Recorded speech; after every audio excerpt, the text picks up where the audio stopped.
They're carrying a record amount of debt, and most of it is on credit cards.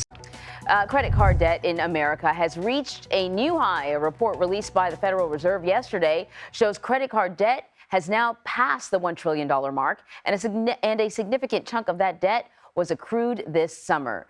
These people, just time to stop. It is time for a plasectomy, America. $1 trillion in credit card debt. I'm getting airline miles. No, you're not. You're in debt. Credit card debt can seem like an endless cycle. You swipe here, you swipe there, and before you know it, now you got this balance. And that's why almost half of American credit card holders still have debt. That means millions of people trapped in this financial vice. And who can blame them? Credit card interest rates can be ferocious. Once you're ensnared in the web of paying the minimum balance, it seems nearly impossible to escape. Month after month, your payments do little more than scratch the surface, and the strain just keeps piling up. But here's the bright side. You can climb out of credit card debt faster than you might think. Yes, there are real practical strategies you can use to take control of your finances and start seeing real progress. Picture the joy when you check your statement to see that balance finally dropping for good. It can be done, and we're going to show you how. In this video, we'll walk you through step-by-step methods to pay off your credit card debt quickly. Whether you're dealing with a small balance or a mountain of debt, these tips are designed to help you regain control of your money and your peace of mind. So, if you're new to our channel, don't forget to subscribe and hit the bell icon. We share actionable advice and financial tips to help you live your best life. Well, let's begin from the first step to quickly paying off your credit card debt, which is knowing about the right strategy. Managing balances with multiple credit cards can be a lot. You may say, where do I even start? That's where having a solid plan is useful. There are 2 rock-solid ways to do this. One will help you save big in the long run, and the other will motivate you. Let's talk about them one by one so that you can sort out which one is right for you. So the first step is taking on the highest interest rate card. Why this one? Because credit card interest can drain your finances. The higher the rate, the bigger the pile of money you're flushing down the drain each month. If you focus on one card with the highest interest while making minimum payments on the others, then you're actually saving money long term. It's like plugging the biggest leak in a sinking boat. If, say you have one card at 25% interest and one at 15%, target that 25% card first. The sooner you clear that balance, the less you'll pay in interest long term. It's smart, and it works.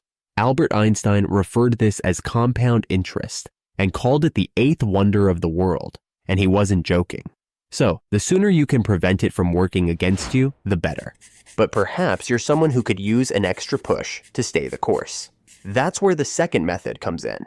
You begin with the card that has the smallest balance. Instead, you work on paying off your smallest debt first, regardless of the interest rate.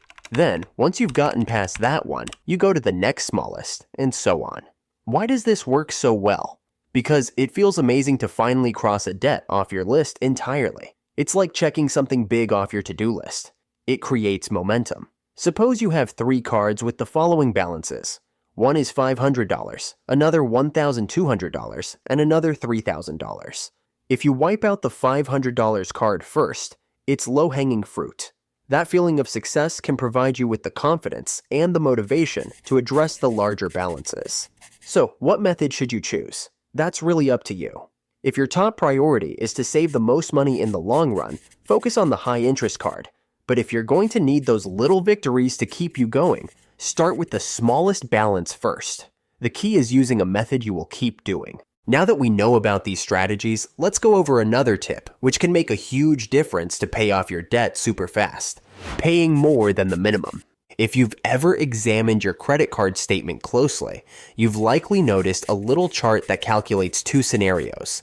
The time it would take to pay off your balance if you paid only the minimum payments, and how much faster you could do it if you paid more. That chart isn't simply decoration, it's a reality check. When you pay only the minimum, you're barely eating into your actual debt. Most of that payment would go to interest, and only a very few cents would go to paying down the balance. For instance, if you have a $5,000 balance with an 18% annual interest rate, paying just the minimum will have it paid off in more than 20 years, and you'll end up paying thousands more in interest. It's buying your debt twice. And this is why so many people feel stuck. By contrast, every additional dollar you pay beyond the minimum goes directly to paying down your balance. The quicker your balance decreases, the less interest you'll be responsible for. Think of it as managing your debt rather than allowing it to manage you. Even a little can go a long way. Like this. If your minimum payment is $100, but you pay $150, that extra $50 compounds quickly. In the long run, you'll save hundreds, if not thousands, in interest, and your balance will go down significantly faster. A great tip here is to stay true to a target of only paying what you can afford above the minimum. Maybe it's reducing your spending on a few extras, like passing on takeout a couple of nights a month, and using that money to instead pay down your debt. Making small sacrifices today can lead to significant freedom in the future. And if you're wondering whether it's worth doing, we all know what Dave Ramsey says. You must gain control over your money, or the lack of it will forever control you.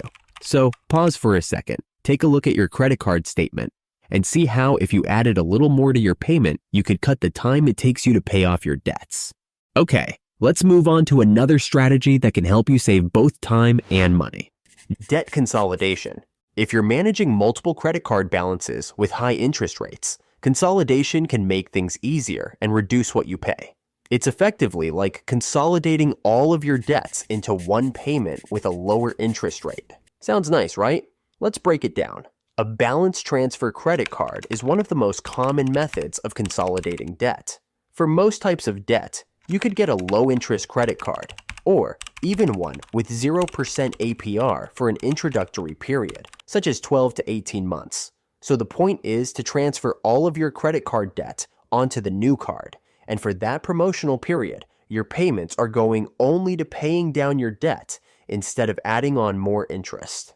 If you are currently charging 20% interest on cards and transfer the balance to a card with 0% APR, right from the get-go, you are saving a lot in interest. Just know there is usually a transfer fee, typically about 3 to 5% of the balance. But if your goal is to pay off the debt before the promo period ends, the savings can still be worth it. A home equity line of credit is another choice. If you're a homeowner, this means you can cash out the equity in your home to secure a lower interest rate loan to pay off your high-interest credit cards. For instance, if the interest rates on your credit cards are about 20% and a home equity line of credit, or HELOC, offers 6%, that's quite a change. But, and it's a big but, your home is collateral. And that means if you don't keep up with the payments, you could lose your home. And you still have closing costs to consider. So even though this option can be cost-effective for you, you must weigh the risks carefully. Now, here's an important caveat. Debt consolidation will only work if you control your spending. Debt consolidation doesn't mean you're off the hook. It just gives you room to breathe as you pay off the balance sooner. If you fall back into old habits and begin running up new charges, you'll find yourself in a deeper hole than before. This is more like hitting the reset button than a freebie. Overall, debt consolidation is a great tool, but only when used with discipline. As Warren Buffett so wisely said, do not save what is left after spending, but spend what is left after saving. With that mindset, you'll be on your way to paying off your credit debt faster than you ever thought possible. Now that we have discussed debt consolidation, let's move to another extremely potent step towards getting out of credit card debt faster. Finding extra cash to attack it head on. Frequently, it's not a matter of how much you make, but how effectively you manage what you already possess. Making just a few tweaks to your spending can free up extra cash to put toward whittling down that balance. The first thing you need to do is review your budget. If you don't have one, begin by labeling your spending as essentials and non-essentials. Essentials are items like housing, groceries, and transportation, things you can't eliminate entirely. Non-essentials, on the other hand, include dining out, entertainment, and subscriptions. These are your first targets. For instance, if you're paying for takeout $50 a week, turn to cooking at home instead. That's $200 a month you can put toward your debt. These little changes add up faster than you realize. A further excellent tactic is to spend cash instead of cards for daily spending. Why? Because when you pay in cash, you are far more conscious of how much you are spending. Using a card can make it all too easy to go overboard, but seeing those bills go out of your wallet can help you stay on track. It's a simple psychological trick, but it helps prevent impulse purchases by the bunch. You might also get creative with unexpected money. If you get a bonus at work, a tax refund, or even a raise, put that extra cash toward paying down your debt, as opposed to spending it.